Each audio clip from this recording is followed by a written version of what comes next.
I'm Jim Collison and live from the Gallup campus here in Omaha, Nebraska, and the Gallup office is there in India. This is Gallup's Called the Coach, recorded on February 24th, 2015.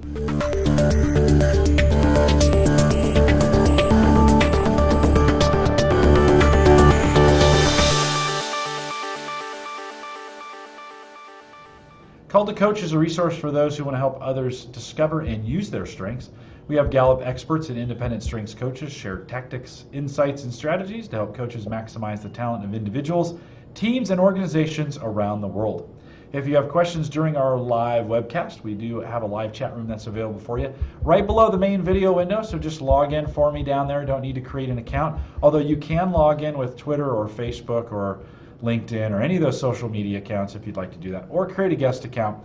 Best way to get questions into the program when we do that. If you have questions around custom strengths coaching solutions for small, medium, or large organizations, contact us. Send us an email, coaching@gallup.com, or use the contact page right there on the website that you're at. Right-hand side, there's a contact page. We'll get back to you as soon as we can. And don't forget to visit the Gallup Strength Center. That's just gallupstrengthcenter.com for all your coaching resources and training needs.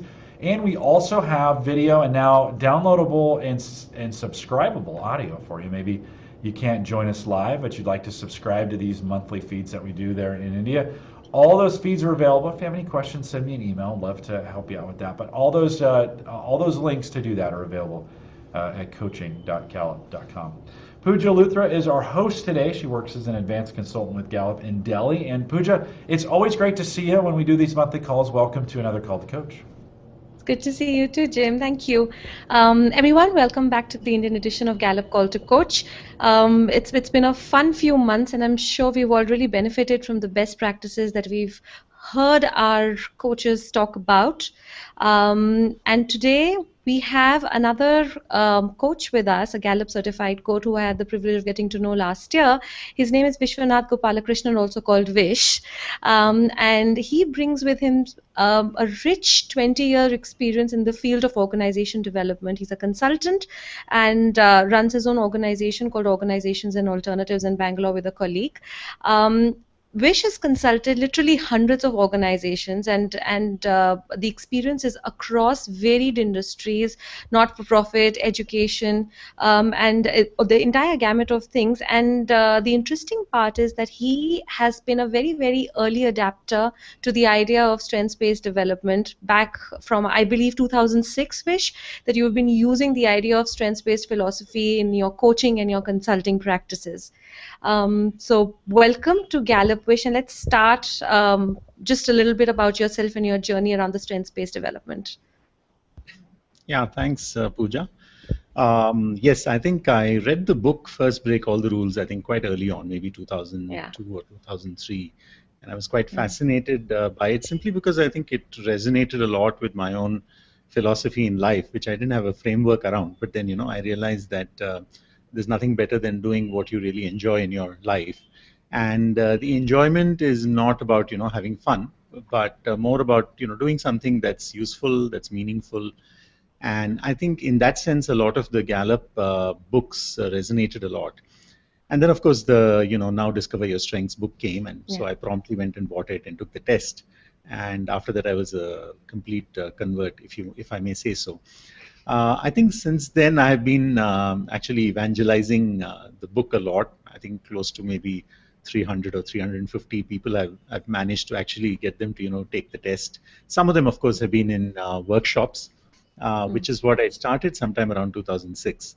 And at that time, 2006, and subsequently, I also walked into the Gallup office in Bangalore, right here where I live, and spoke to them, and they said, well, it's nice that you're doing all of this, but unfortunately we don't have a way of actually connecting and working with you in a collaborative kind of, way. And so then subsequently when, I heard about this coaching certification, I thought it was just the right thing to, be an independent consultant, which is what I've been for the last 20 years. And at the same time use this, strengths-based paradigm and framework to actually help people, help organizations. And right now, actually, I'm feeling extremely energized by the fact that now, I can actually take it straight to organizations and say, well, here is an intervention, here's the book, I don't need to, sell this book to you. It sells by itself. And I think it's something that I'm looking forward to doing a lot of work in the coming years. Very inspiring. So tell me a little bit about your top five and when you took the test, and how has your personal journey been, and then we'll come to the coaching aspect of it. Okay. Well, my top five are maximizer, connectedness, ideation, includer, and developer. And yeah, I think when I sort of think more deeply about it, I think for sure these are very kind of very much who I am. Maximizer, of course, because I do like to see something excellent, and I recognize that in many different aspects. So, for instance, when I first got introduced to Montessori education because of my daughter, I realized that here was a very deep, profound philosophy, which also converted itself into action, and children actually learned very much of their own choice, of their own volition. That again was another thing that sort of, what should I say, resonated with strengths to say to do what you really want to do and what you feel energized by. And similarly, I think there are many other aspects of life in which I find the maximizer constantly looking, searching for what's excellent out there, and how can one kind of work based on those principles. Connectedness is interesting because I remember even as a young student in school, I really had difficulty wondering why these two nice guys were not on talking terms with each other. So I always felt that we are connected in some way or the other. So why do you have to really have negative a kind of a divide between those I like and those I don't like? Okay, I may like them less, but it doesn't mean that I dislike them to the extent of not having any conversation or communication with them. And I think includer in a way is kind of very strongly, I mean, the connectedness includer thing I think works very well together.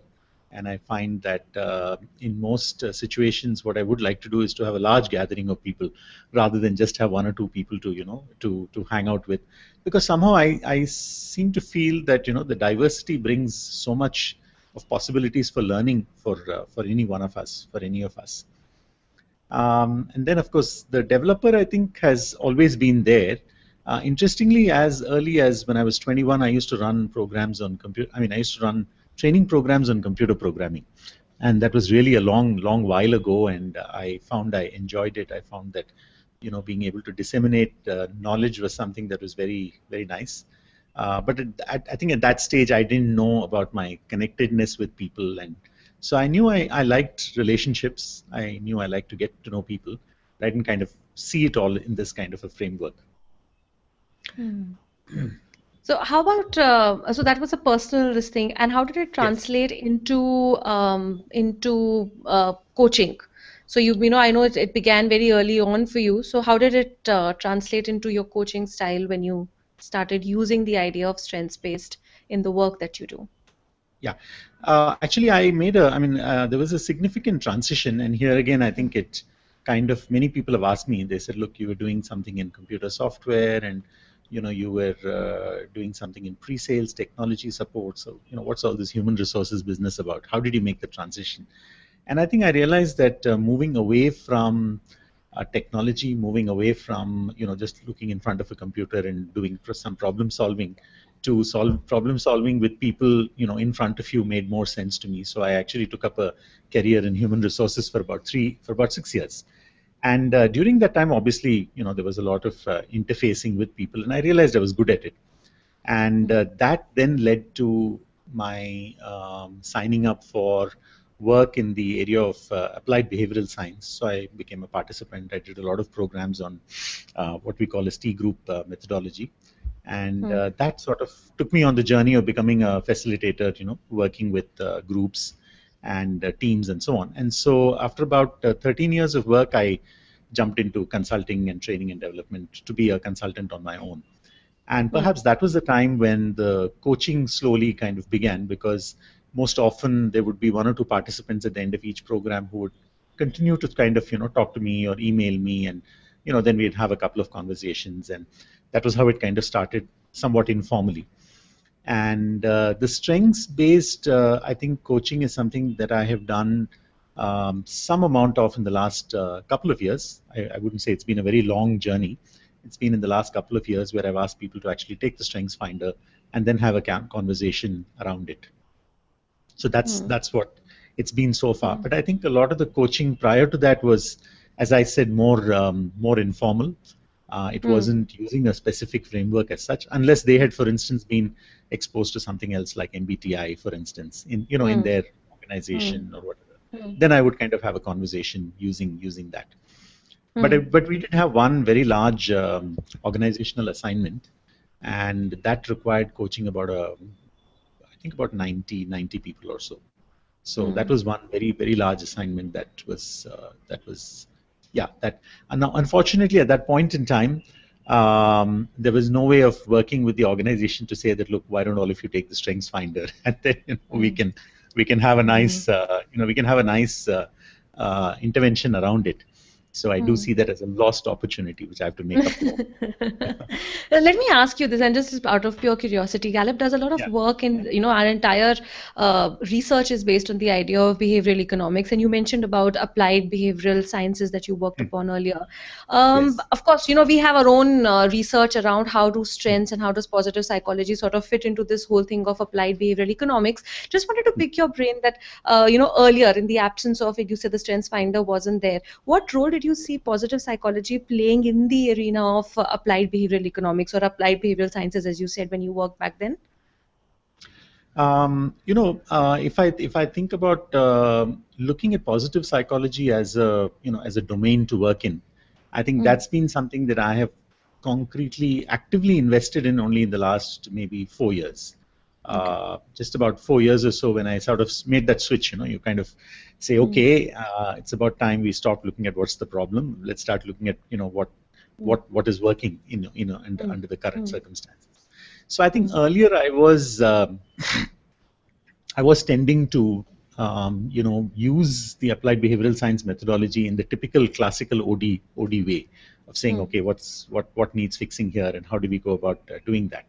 But I think in 2010 or so, I attended 1 or 2 workshops, and then slowly began to see that, this just requires a very different mindset, an attitude or a belief that, investing in the positive is actually going to be far more productive in the long run. May not be in the short run, because in the short run, we still are not very clear on how to give up, our bad habits of constantly looking at the negative and what needs fixing. And what's interesting for me is that even though I had, been reading about the Strengths Finder from as early as 2002, 2003, I mean, I think it takes us in our own personal lives a lot of reflection about ourselves and about looking around, and then kind of saying that, what's the point of wasting our time on, talking about all the things that are negative, that are not going well in the world, because there's tons of it. And, the newspaper, the media, all, seem to constantly keep telling us that the world is a bad place. And what does it really kind of achieve for us? And that, I think, that journey, I think each individual has to go through on his or her own to arrive at the point of saying that, look, I am going to, take things forward in a way in which it is beneficial for me as well as for the other person.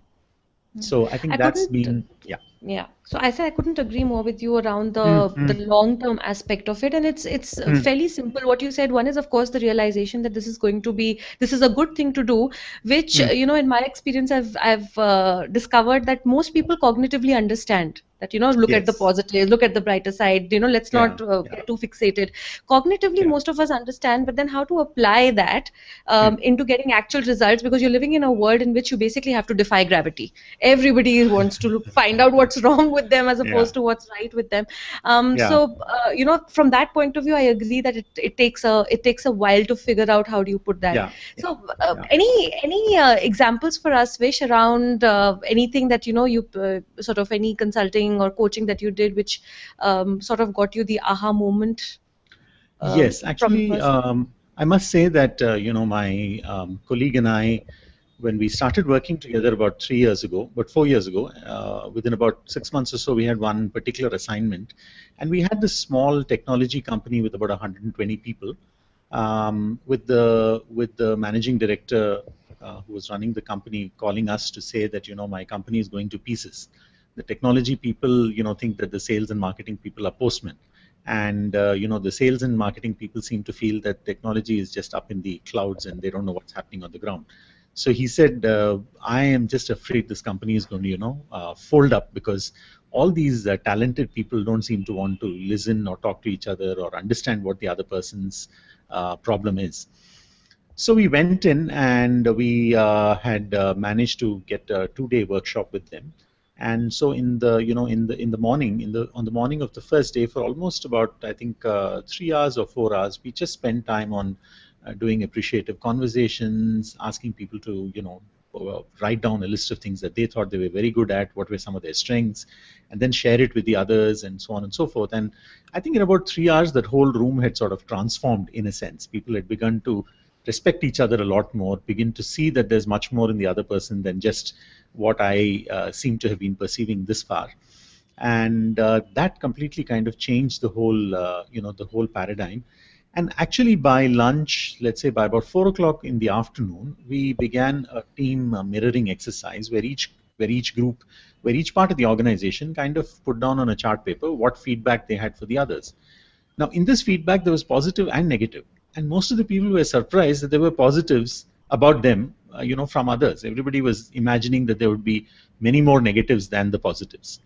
And so when all of that got displayed, and then there was a discussion around it, I think the whole atmosphere completely changed. And at the end of 2 days, many of the participants said that, one, they had never expected anything like this to happen. And secondly, that, yes, they were missing the point that there was a lot of positive stuff around.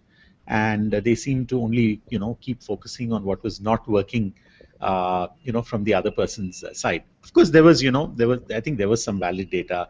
The technology people tried to organize some technical sessions, and the sales people didn't show up. So I think there was some, there were good reasons for them not to be very positive about each other. But I think, it was like collecting stamps. So you keep collecting, more and more negatives about the other person than see what positives there are. So I think in real life, in application, I believe that the Strengths Finder test and your top 5 and my top 5 and Jim's top 5 and everyone else's top 5 has significance because it legitimizes a strength that we thought was really a weakness. So then we are able to see each other in a much more saying that, okay, this person is different, but the person is different because he or she has different gifts that they bring to the table. And that, I think, is what is quite exciting when we think about how organizations can learn to transform themselves. And I think there is increasing amount of data on the positive psychology front about how team productivity, all of which Gallup has of course written about already, but the fact that all these are phenomena that are being studied, researched, and it is showing that organizations which have a more positive bent of mind for sure do things better on many fronts. Absolutely, absolutely, and that's research to prove that. So my next question, Vish, and the reason I'm asking you this is, of course, you worked with so many industries and you have experience around this. Is that a lot of times when an intervention such as the strengths-based intervention comes to an organization, how do you translate it from just being, let's say, a 2-day workshop or a 3-day event into something that they're able to carry forward on a sustained basis? Because both you and everybody knows that unless you're able to do that, it's like learning a new language. If you're not able to do that, then chances are it'll end with it was good to know, but so what? So how are you able to translate that into a longer journey for either an individual or a team like this one, for example, the tech versus sales example that you gave, or any other, to be a part of their lives as opposed to an event that they attended? Yeah. I think this is the this is the toughest question to any consultant in the organization development arena, because if we look at let's say if you look at say a quality initiative, I mean everybody knows that you've got to do this for a year or two before you get it right, but somehow in the framework of organization development and people management, it seems like as if you do it whenever required, whenever budgets permit, and so on and so forth.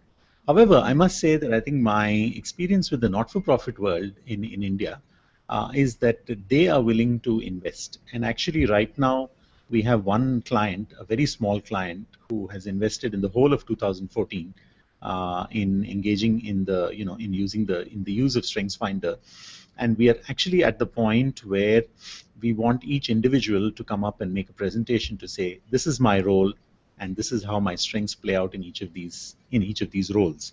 And we want some kind of validation from his or her team member to say that, yes, I do see maximizer, I do see maximizer at play every day. But I don't think I see enough of included in it, kind of feedback, which then might help the person to recognize that that's what he or she needs to, kind of pursue a little more actively. So I think in the business world, yes, getting a commitment to do work on this for a year, getting them to commit to at least a day or two every quarter, to kind of take that forward, I think it's going to be a significant challenge. I believe there are organizations. I think it's perhaps persistence with them to say that, okay, why don't we, why don't we look at how we can make this happen rather than why it won't happen. Yeah. Use a positive frame to see if we can, get there. But I do believe that as more and more, one of the students who was, one of the group I was with for the certification program, is actually a technology manager at Intuit, and he evidently is he's a natural coach. So a lot of young people go and talk to him and things like that. Now, if someone like that is in a Gallup program, then I think it just changes the entire complexion of how the organization itself might see investing in strengths. So maybe we need to work a lot with people at the top, not necessarily only the person at the top, but all his or her reportees as well. And maybe that's one way to make this a little more, create many more success stories around how the use of the conscious, deliberate use of strengths actually brings about an organizational transformation. At the same time, I'm afraid I must say that in my understanding of in my interface with corporate organizations, very few of them have internal talent to be able to make all of this happen. So they have to rely on external consultants who have years of work experience of having seen it work, of having failed at it. I think it's very important, because as consultants we constantly are failing at one thing or another, and then we kind of pick ourselves up and say, oh, okay, maybe this is not working, so I've got to figure out another way to make this work. And I agree with you. I'm just sort of jotting down some of the key things that you probably said are, it's important to start, because unless the leadership sort of buys into the whole thing, chances of it rolling out for the rest of the organization may be limited if they don't buy into it. The second thing I think which is very important, which you pointed out, and I totally agree, is, if you remember, we had talked about in terms of the talent or the strengths journey, the name it, claim it, aim it. So the name it happens fairly simply, because even our reports are they're excellent reading material, and people have a good sense. But the challenge possibly comes when the claiming it part comes. Claiming it comes to sort of see how it's worked for me, and also the validation, what you said, that your peer group or your your immediate group telling you, this is what we see, this is how we see. So that sort of is a reflection on the claiming it process, which is what also probably takes the longest, and I quite agree with that. On your third point, Vish, is where I was just wondering if you have any examples. Of course, research suggests that there is a linkage between strengths and things like productivity, well-being, engagement, and all of that, which Gallup has. So in your experience, have you ever come across somebody sharing such outputs or outcomes that they have seen personally for themselves because of this journey that they have taken? Yeah, I think as I said, for me, it's a little early days at this point of time in the use of strengths in a sort of a consistent fashion. So at this point of time, I don't think I could really kind of say that, okay, this organization has really been able to make use of its strengths, and these are some of the early results. But I do know that even in the work that we're doing with this not-for-profit, which we started early last year, I think many of the, what we did was we got people to interview each other, rather than, as facilitators interviewing, we said, let them, let them get the experience of interviewing each other. And when people began to talk about their strengths, it was quite a moving experience, actually. Because I think very, very rarely are we ever asked, what are your strengths? What's so wonderful about you? What's fascinating about you? What's the best? What brings about the best from inside of you? I think people rarely get an opportunity to actually express these things. And then when they do, it's extremely moving to hear what they have to say about themselves. Yeah. So for me, from that point of view, I think it's a great. I mean, from there can only flow a lot of positivity out, and I think the world would be a much better place if people could claim it, as you said, claim and own those strengths that are there, and believe that this is what is going to take me forward in my life. Hmm. Great. So again, I was thinking as you were talking, and going back to the first point that you said about starting at the top. So, do you find in your experience any difference, or what do you think is the big difference of coaching leaders versus coaching managers or individual contributors? Do you think there is a vast difference? I think much as we may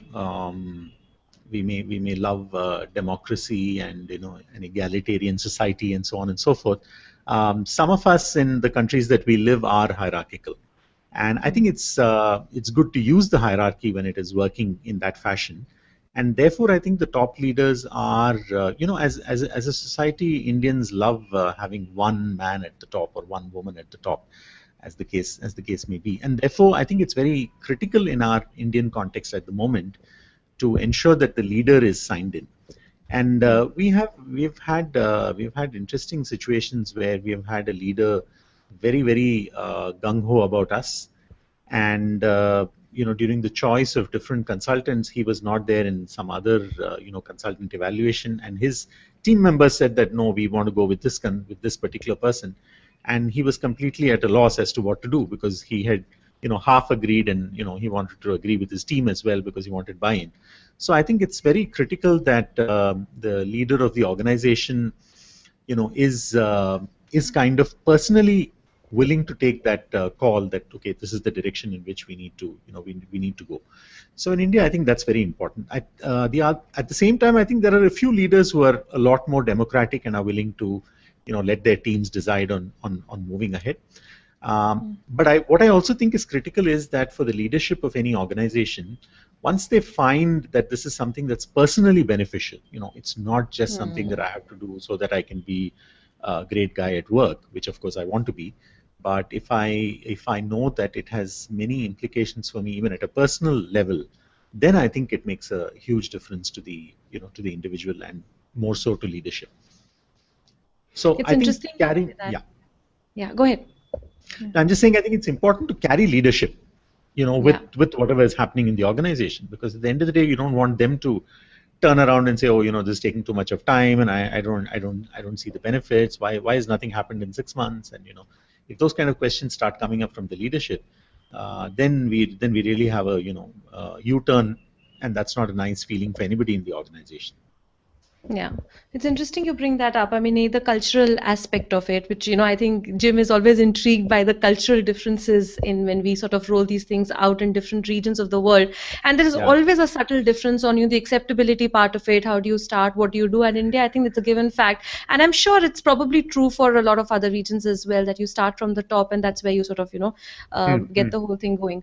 The second thing that struck me about what you said, Vish, is about being personally benefited from it, and that's when you can sort of see how it will benefit the organization. So Gallup does a lot of research in the area of leadership, and we have what we call the 7 demands of leadership, and one of those demands, which is what is it that followers expect of their leaders. One of the demands is knowing self, that the leader should be fairly not only aware of his, awareness has to be there, and also has to be fairly comfortable with his own talents or strengths, and knows this is what I'm good at, and this is probably not what I'm good at. So, it's either which ways I'm comfortable. So there's an aura of genuineness, of authenticity about the leader, which comes with the self-awareness part. So, I'm glad you saw that too. So that's a great thing.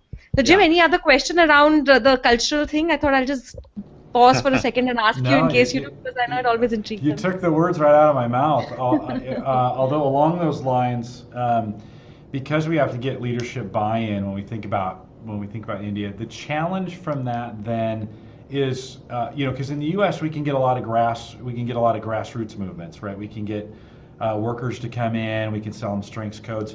So from a coaching standpoint, if I've got to go in that way, any tips that you would give?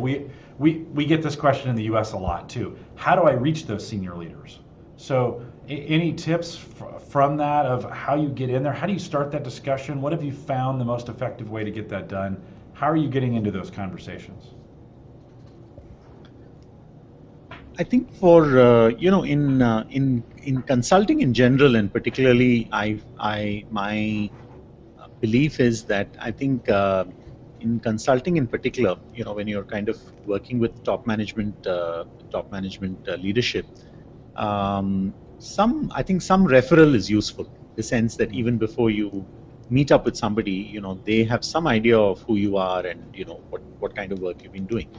Because a resume, and we put all kinds of things up on LinkedIn, our profiles and so on, and it's interesting read, but you don't really know how much of that has value for you in your organizational context. So I think referrals are always very helpful at one level, and I think at another level, yes, I think consultants do expect to be grilled about what they have done in the past and how will this help me as a CEO in my current problem situation. But I think the thing about coaching, coaching as a as a as a profession and as something that we might do even informally, I think a lot of that is about just about listening to the client's concerns. And just yesterday, one of my colleagues was telling me that she had gone into a client meeting, and right up front he said, no, I don't think we want all of these things, and we don't believe all these workshops really create any change. And so he gave her his version of the world, his view of the world. And after about 15-20 minutes, after the first 10 minutes, he seemed to slowly mellow down and then kind of say, oh, but what is it you folks have done, and things like that. So I thought that that phase was just about listening and getting the person to recognize that you do wish to make some positive impact or benefit the other person, rather than go pushing your product or service or consulting piece that you have. So I think the listening part of coaching is what I think is extremely valuable, and I think it's essential. So I think as coaches, there's enough and more written about what coaching is all about and how listening is important. But I really think that that's where everything kind of turns for the positive, or does not help you to move forward if you're not listening intently enough to what the other person is saying. Now, I'll just add to that also, Jim, is that what we, and again, it's part of what Gallup does, and what we've found out is that the impact of strengths-based coaching is so phenomenal that a lot of times, once you've sort of hit it off, so to speak, in a loose manner, actually with the leader, and the leader sort of has opened up and knows that you understand him and you're there for him, irrespective of which organization this leader goes to, chances are they take their strengths coaches with them. That's because this is the person who knows me, and I irrespective of wherever I'm going to work with the same strengths coach. So again, it's a good way to sort of build your credibility, build that relationship. With leaders for sure. Yeah. So anything else, Jim, that has come up? Yeah, I wanted to ask a question around about how we help. We don't ask this very often, and at least especially on this show, and you have a lot of insight into this. If you could wave a magic wand and Gallup could help you in some way, how can we help on the ground there in India? What would be the magic that we could do to further the strengths movement? We're doing a lot of social media, we're doing these webcasts and things like this, but what else would you like to see us do, or what needs to happen for the strength movement to move forward the way you'd like it to happen there in India? I think, as Gallup certified coaches, we have now a sort of a formal stroke informal relationship with Gallup. And I think the way ahead would actually be for us as consultants to be, dropping into your office once a month, or, have a call once a month to kind of say, hey, something like, we had done this work with this organization about 2 years back. How do you think we could approach it? And kind of have that conversation, so that we are also kind of in sync with what's happening at Gallup, in that sense. So I think this connection and a sort of a regular connection is perhaps something that might help, because remember, one of my strengths is ideation. So ideation comes up when we are in conversation, and it doesn't come up, on its own, sitting back at home. I'm not thinking about what can I do with Gallup. But if I have a conversation with Gallup once a month, which is like a scheduled thing, then while there may not be anything very concrete, during the course of the conversation, something will come up. And that's the way I find myself, kind of moving forward. And so conversations are very important to me, and I think that's what I've actually been thinking about it and saying, okay, so how do I keep in touch with Didi and Pooja and Vikas, the three people I know quite well at Gallup, and how would that kind of benefit both of us? I mean, it's not just it can't be one-sided in any case. So. Yeah, you bring up an interesting point there in the sense that constant communication, is super important for you from that standpoint.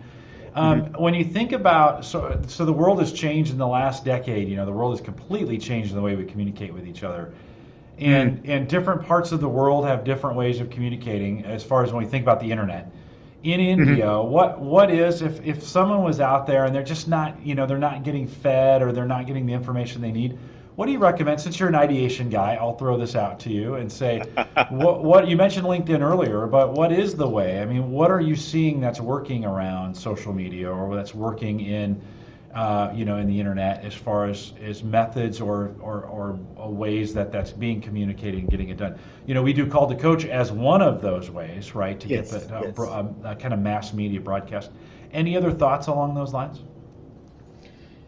I think this works very differently from people of my generation and people who are much younger, like Pooja, and then people who are even younger than her. So I think we are all at different layers, and I really think it has to be a kind of a layered approach. I mean, I can't keep up with so much of social media at this point in time, but I do use WhatsApp. So and I don't want to get into tweeting now. So I'm just saying for each person, I think it's kind of different, and maybe it's a generational thing. Someone mentioned to me recently in an educational conference that we are all digital migrants, whereas our children are digital natives.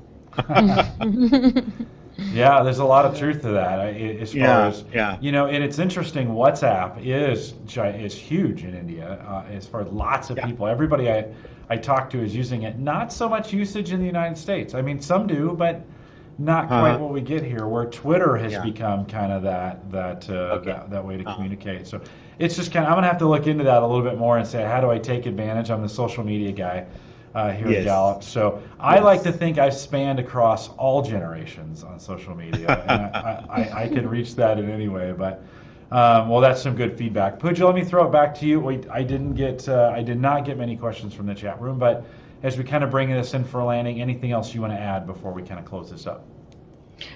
Just my last question to Vish. Vish, from purely from a business development perspective, since you are running an organization and you've been doing it for a while with Gayatri, so from a business development perspective, any tips or techniques that you'd like to sort of share that's what works in this domain when it comes to getting new business?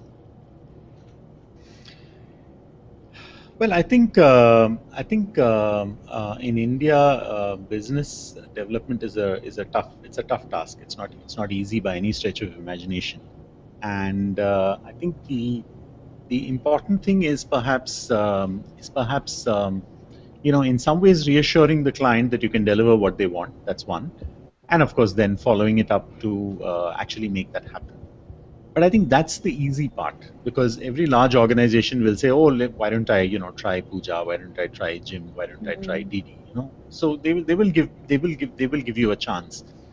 I think the real task is to follow that up with some kind of continued interface with the client and a continued understanding of the client's business, and then coming back and saying, "Oh, maybe now we should do the strengths finder, or would you like to do this with a small group of 10 people, whatever." So I think it's about coming back with what you think works for the client, and then the client actually seeing that, oh yes, it does work, which I think is the long-term issue.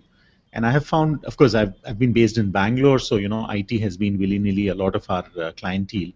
And I think with IT, in some ways, as an industry, the maturation has been much slower than manufacturing, which traditionally has done a lot of learning and development initiatives, and for them it's like it's really long term. They don't look at anything medium term or even short term for that matter. Whereas IT has been wanting to do a lot of quick fixes and move on and get going kind of situation. Of course, in India now we have very large organizations, so they have very well structured learning and development programs for sure. But I think the catch to consulting and is not really the initial business development part, but how do you maintain continuity, and how do you maintain interest with the client, that the client feels that yes, there's more that you have to offer. And actually there is a little bit of a dilemma, and the dilemma is, should I go back? Would that sound like selling, or should I just wait and say I've done good work, I'm sure the client is going to come back to me. And that's a personal dilemma that every person has to work with. Yeah, no, I absolutely, I hear you when you say that. So, for example, when it comes to StrengthsFinder, it's not such a cookie cutter approach that you walk into an organization, have the world take the StrengthsFinder and tell them, okay, these are your top talents. There has to be a method to how you're introducing the idea. And, I'm sure you have, as well as Gallup here in, sitting here, I know that different organizations, depending on what their need was at that point in time, tend to use the same idea of strengths-based development, but in a very different manner. So it's, what works for each is very different. You're absolutely right on that. That's all that I have, Jim. Well, I know I have a mission here, and I'll say that when we think about how we reach India, I have a whole bunch of students that come over here. They work for us. I should be asking them the question, right? This social question: how do we reach the younger generation? Well, the good news is, if you have some feedback for me, we'd love to hear from you. Send me an email. Coaching@gallup.com. Just in the subject line, put my name, put Jim in there, and maybe like ideas about India, and send me your ideas. We'd love to know, how do we continue to reach into the country to help? We'd like to do that. We can't do, I can't figure out all the ideas. I need your help as well. Ideation is high for me, but I'd like to hear back from you as well. Coaching@gallup.com. We want to remind you to take advantage of all the resources that are available at the Gallup Strength Center. That is just GallupStrengthCenter.com. If you're wondering, maybe you just stumbled upon this video and you're wondering, what is this all about? That'd be a great site to start in. It's kind of late here and I'm having trouble with some words. I apologize for that. GallupStrengthCenter.com. I'm here in Omaha. It is midnight, and so I get a little bit of an excuse for doing that. We have a brand new meetup page, and meetups would be a great idea, as we were talking about getting meetups going in India. We don't have a lot of those going on. But Vish, what you were talking about, being able to swing by the office, imagine having meetups going on a weekly basis somewhere in a city or cities in India. Lots of ways to do that. If you want help on doing that as well, I'd love to help you get involved in that, although our offices would love to get involved with that as well. Again, send us an email, coaching@gallup.com. With that, and I'll get back to you with some ways to get that done. If you want to listen to these programs on your phone, you can download them now to iPod or to your iPhone or to your Android phone. We have lots of different ways to do that. All the links are out on the coaching site. Coaching.gallup.com gets you those. And of course, we have some, if there's some folks interested in our coaching courses that we have available, I'm going to put you on the spot. Do you know what our schedule is in India? I didn't look that up in advance. Do you know what our schedule is coming up for training there in India? Yeah, so we have the Accelerated Strengths Coaching Program starting in Bangalore the week of March 16th. And then we have the next one coming up in Delhi. That will be the first for Delhi in May, so the week of May 11th. Great. So folks should take advantage of that. If you want to see where those are available, again, that's on our Strengths site. So the Gallup Strength Center, GallupStrengthCenter.com will get you access to that, or you can contact our offices there in India. They would love to help you. All right, we've given you a lot of things to do. We want to just say thanks for listening to our webcast, and we want to invite you back next month. We do these every month here. In fact, if you go to our YouTube page, we have now a playlist just for India. So if you'd like to see those as well. We'll be back in a month. Pooja, great to see you. Vish, thanks for coming on and for doing this. Great insight from you, and I appreciate you doing that. We'll be back in a whole month, but we have lots of videos available for you on our website. Thanks for watching, everybody.